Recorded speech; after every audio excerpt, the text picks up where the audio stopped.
My name is Sarah, and this is my story. I'm married to Tom, a kind-hearted man with a smile that could light up the darkest room. We've been married for 4 years, but it feels like we've been together for a lifetime. We met at a local coffee shop, bumped into each other by accident, and the rest, as they say, is history.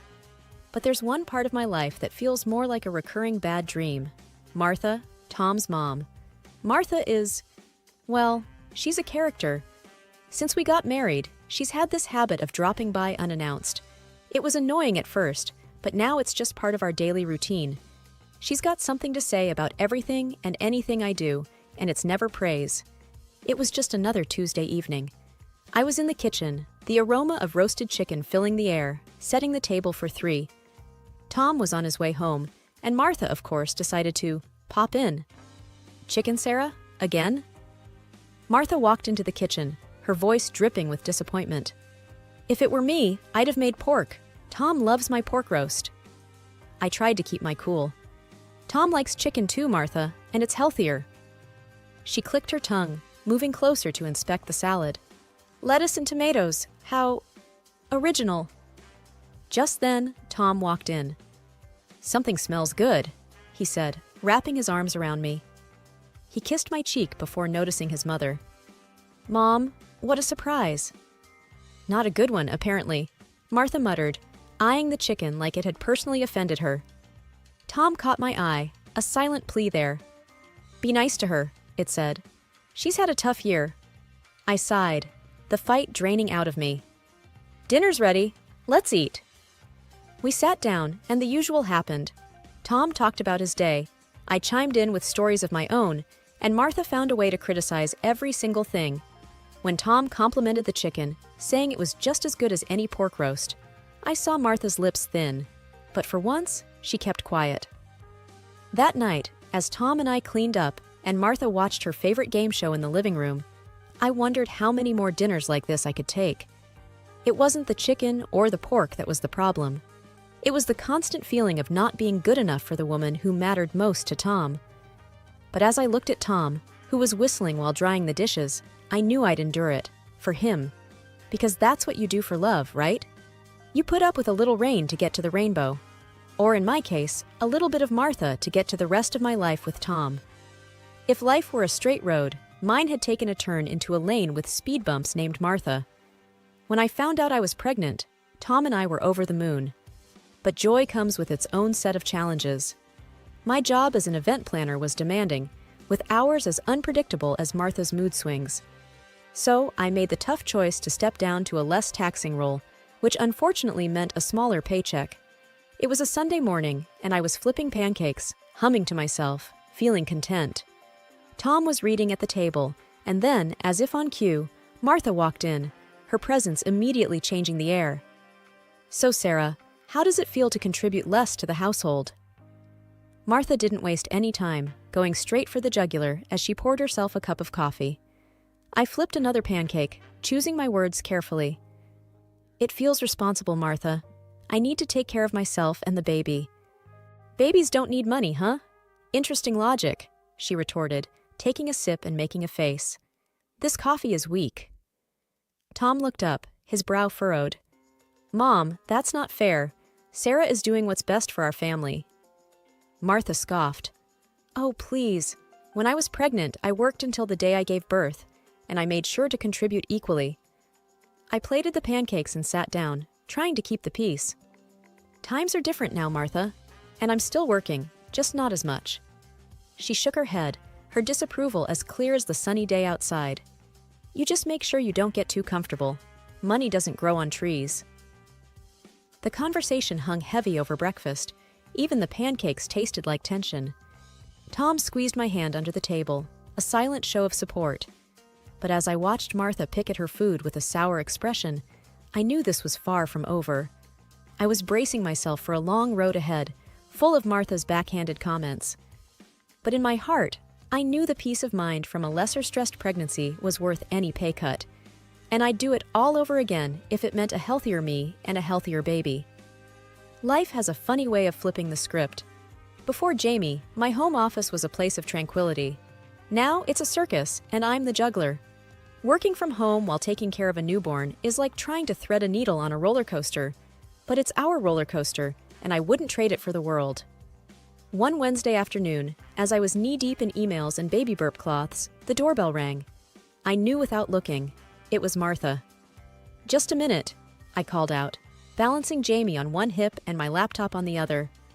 When I opened the door, there she stood, purse and judgment in hand. "You look like you could use some help," she remarked, pushing past me into the living room. I followed her, settling Jamie into his bouncer. "I've got it under control, Martha. It's just a busy day." She peered at my laptop screen, then at Jamie, who was trying to decide if he was hungry or sleepy. "Doesn't seem like it. You know, when Tom was a baby, I made sure everything was spotless, and he was always my focus." I bit my tongue, resisting the urge to defend my scattered living room. "Well, times have changed, Martha. Working from home is a balancing act." She sat down, watching me like a hawk. "Does Tom know how chaotic it is here?" I sat across from her, trying to maintain a sense of calm. "Tom understands. He knows I'm doing my best." Martha tutted, looking around with thinly veiled disapproval. I suppose your best will have to do." I wanted to tell her that my best was more than enough, that I was a good mom and a good worker. But with Jamie starting to fuss, I didn't have the energy for another round with her. As she left, Martha's parting words were, "Remember, Sarah, a mother's place is with her child, not with her work." I closed the door gently, leaning against it for a moment. Her words stung, but as I picked up Jamie and he smiled, all gums and drool, I knew I was doing all right. Work can wait. These moments with Jamie cannot. And if that means my living room is a bit messy, so be it. It's our mess, and it's perfect. 4 years into our marriage, and life had settled into a rhythm, albeit one constantly interrupted by the discordant notes of my mother-in-law, Martha's visits. The first year of Jamie's life was a whirlwind of diapers, late-night lullabies, and the struggle of maintaining a career from the confines of our home. Now, as I stepped back into the professional arena, my heart ached with the separation from my little boy, but also fluttered with the excitement of reclaiming a piece of my identity. The office was just as I remembered, yet everything felt different. Colleagues welcomed me back with smiles and gentle inquiries about Jamie. My desk, once a shrine to efficiency, now also housed a colorful array of drawings and a photo of Jamie's toothless grin. Each email I sent was punctuated by thoughts of him, each project plan a reminder of the plans I had for his future. Arriving home that evening felt like crossing a finish line. I was greeted by the music of Jamie's giggles as Tom, ever the doting father, flew him around the living room like an airplane. They were in their own world, and for a moment, I was an outsider looking in. It was a pang of jealousy only a mother returning to work could understand. Before I could even kick off my shoes, the door swung open and Martha made her entrance. "Sarah, back to work, I see. And Jamie?" she asked, her tone laced with accusation. "He's been at daycare, and he's doing great," I said, trying to keep my voice light as I took Jamie into my arms. She raised an eyebrow, a silent judgment I knew all too well. "Daycare? At his age? I never would have." Tom intervened. "Mom, the world's different now. We're doing what's right for our family." Martha huffed, moving to the kitchen. "Well, I hope you know what you're doing." The conversation hung in the air, a stalemate of generational differences. Tom and I exchanged a weary look. This was our normal, a delicate dance of defending our choices. Dinner was a quiet affair. Jamie's high chair, an island of cheer in a sea of unspoken tensions. Martha barely touched her food, her disapproval a palpable presence at the table. Afterward, as Tom put Jamie to bed, I found myself alone with Martha. "Martha, I know you don't agree with our choices, but I need you to trust that we're doing what's best for Jamie," I said, clearing the plates. She looked at me, her eyes softening for just a second. "Sarah, I just want what's best for him too." "I know, and I appreciate that. But best can mean different things," I replied, hoping to bridge the gap between us. She nodded slowly. "I suppose you're right, but it doesn't mean I have to like it." As I finished the chores and sat down to catch up on some work, the house quieted down. I mulled over the day's events, the juggle between professional and personal, the constant scrutiny from Martha. Each thought was a thread in the complex tapestry of modern motherhood. Over the next few weeks, I found my stride, balancing deadlines with daycare drop-offs, boardroom meetings with bedtime stories. I was proving to myself, more than to Martha, that I could excel at both roles. But her words lingered like a shadow, a reminder of the tightrope I walked daily. One evening, as I watched Jamie sleep, his chest rising and falling in peaceful slumber, I realized that this was my why. The long hours, the missed cuddles, they were all for this moment of tranquility, for the future we were building. And as I turned off the light, a sense of determination settled in my heart.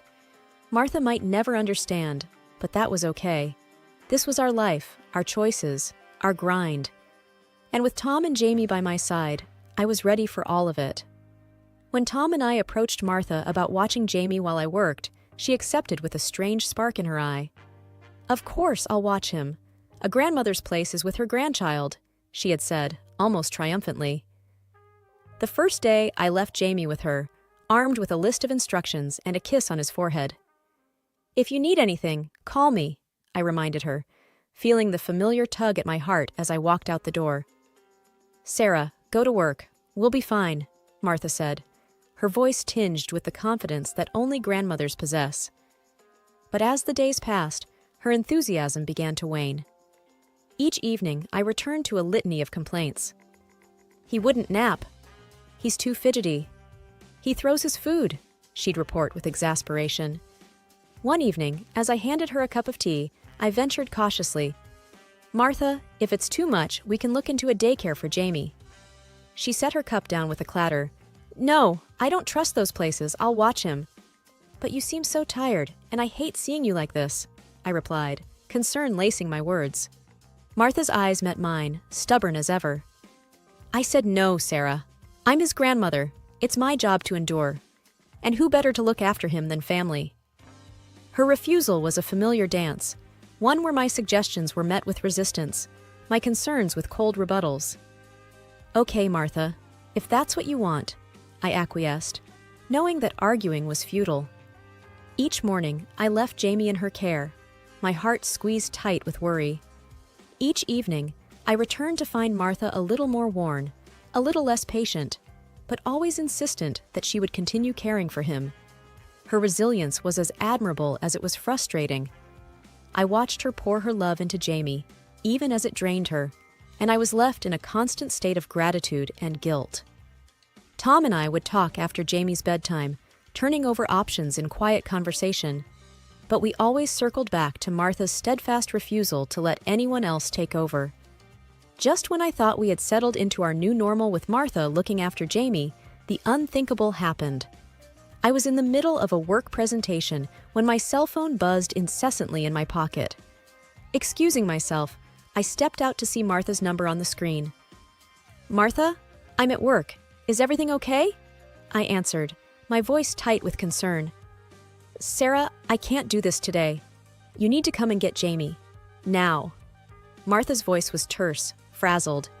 I felt a surge of anxiety. "What's wrong? Is Jamie all right?" "He's fine, but I'm not. I need you to come. I can't handle this," she insisted. Panic knotted my stomach. "I can't just leave work at a moment's notice, Martha. Can it wait until my lunch break?" There was a pause, and then, "You'll regret not coming," she said ominously, and hung up. My heart raced. I called back, no answer. I called the daycare to see if they could take Jamie last minute. They could, but I needed to drop him off. I rushed back to my presentation, my mind far from work. An hour later, as soon as I could, I hurried to my car, calling Martha again. Still no answer. Then, a call from an unknown number stopped me dead in my tracks. "Mrs. Thomas? This is Officer Daniels. We have Jamie here at the police station. A woman brought him in, said she couldn't care for him anymore." My breath caught in my throat. "I'll be right there." I sped to the station, thoughts whirling in chaos. Tom met me there, his face pale with worry. "Mr. and Mrs. Thomas?" The officer greeted us. "Your son is safe. The woman, she said she was the grandmother, left him here. She claimed she was feeling unwell." Relief flooded me at the sight of Jamie in the officer's arms, unharmed. "Thank you," I managed to say, taking Jamie into my embrace. Tom and I exchanged a look, the same question in our eyes. What do we do about Martha? We found her at home, sitting on the sofa, flipping through a magazine. "Mom, what happened? Why did you leave Jamie at the police station?" Tom's voice was a mix of anger and disbelief. Martha looked up, unfazed. "I told Sarah I couldn't do it. I wasn't feeling well, and I needed rest." "But you left our son with the police," I exclaimed, still holding Jamie tightly. She shrugged. "I knew they'd find you. I just needed some peace and quiet." Tom ran his hands through his hair, frustration etched on his face. "You can't just abandon a child, Mom, especially not your grandson." Martha sighed, a theatrical display of exhaustion.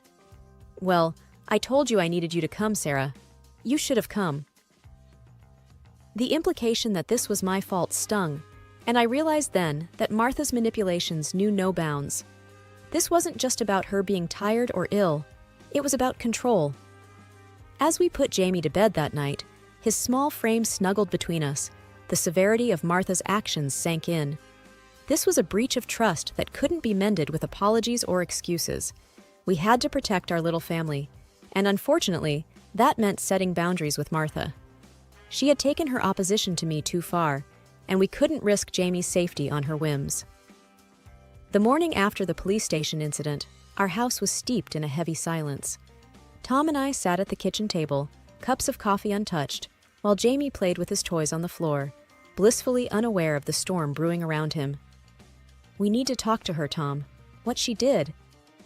I started, the anger from the night before simmering in my voice. Tom nodded, his face grim. "I know. I'll call her." He dialed Martha's number, and I could hear the faint sound of a ringtone from the living room where she slept. There was a click, and then her voice. "Tom, what is it?" "Mom, why didn't you tell us you were feeling unwell before taking Jamie to the police?"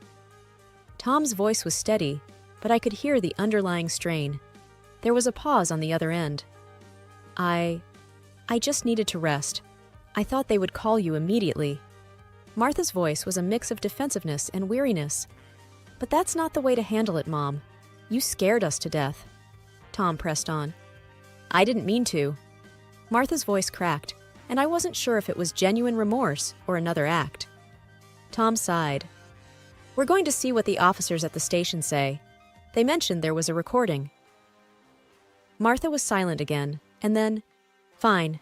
Do what you need to do." The call ended, and Tom and I got ready to go to the station. We needed answers. At the station, Officer Daniels greeted us. "We have the footage from when she brought Jamie in. You should see this." We braced ourselves as the officer played the video. There was Martha, looking calm and collected as she handed Jamie over to the officer. Her voice was clear, devoid of distress. "I can't do this anymore. He's the grandson." My heart sank. There was no sign of the sick, distressed grandmother she had claimed to be. "We need a copy of this," Tom said, his voice hard. Back home, Martha was pacing the living room. When we walked in, she turned to us, a question in her eyes. "We saw the footage, Martha," I said, my voice cold. "You weren't sick. You weren't in distress. You lied." Martha's face fell, and then, unexpectedly, she sat down, her shoulders slumping. I couldn't handle it. I thought I could, but—" Tom interrupted her. "You put Jamie at risk. You lied to us, to the police. How could you?" Tears streamed down Martha's face, but the theatrics didn't move us this time. "I'm sorry," she whispered. But it was too late. The trust was broken. That evening, after Martha had packed her things and left, Tom, Jamie, and I sat in the living room, a tight little circle. We didn't say much, but we didn't need to. We had each other, and we would move forward, together. The truth had been painful, but it had also set us free. It had only been a few days since Martha had left when she unexpectedly reappeared at our doorstep. As if the incident had never occurred, she stood there with a smile, offering to watch Jamie. "Martha, what are you doing here?" I asked, my voice steady despite the turmoil inside. "I've come to help with Jamie, like before. You obviously need the help." she said, brushing past me into the house. I was dumbfounded. Martha, after what happened, you think we can just go back to how things were? She turned to me with a defiant look. Well, it wouldn't have happened if you had come when I called, she retorted, her words sharp like daggers. Before I could respond, Tom walked in, his face darkening at the sight of his mother. What are you saying, Mom? That this was Sarah's fault? Martha's eyes didn't waver. If she had been a stay-at-home mother like she should be, none of this would have happened. That's when Tom exploded, the anger and frustration that had been simmering for days finally boiling over. How dare you? You do this out of spite for Sarah, and you put Jamie in danger because of it. Martha recoiled as if slapped, her facade crumbling. Tom, No, Mom, I don't want to hear it. You've crossed a line. You deliberately ignored Sarah. You neglected your grandson, and for what? To prove a point? His voice was a crescendo of outrage. She tried to interrupt, to defend herself, but Tom wouldn't have it. I can't trust you anymore, Mom. I don't want you here. I don't want to talk to you until you realize the gravity of what you've done. Martha looked between us, the realization dawning that she had indeed gone too far. Without another word, she turned and left, the finality of the moment hanging heavy in the air. Tom turned to me, his eyes filled with a mixture of regret and resolve. I'm sorry, Sarah. I should have seen it sooner, but I promise you, Jamie's safety comes first. We come first. I nodded, the solidarity between us more potent than ever. I know, Tom. We'll get through this, just like we always do. Together. We knew the road ahead would be without Martha, at least for the foreseeable future. It was a painful but necessary decision, a line drawn to protect our son, our family, our peace.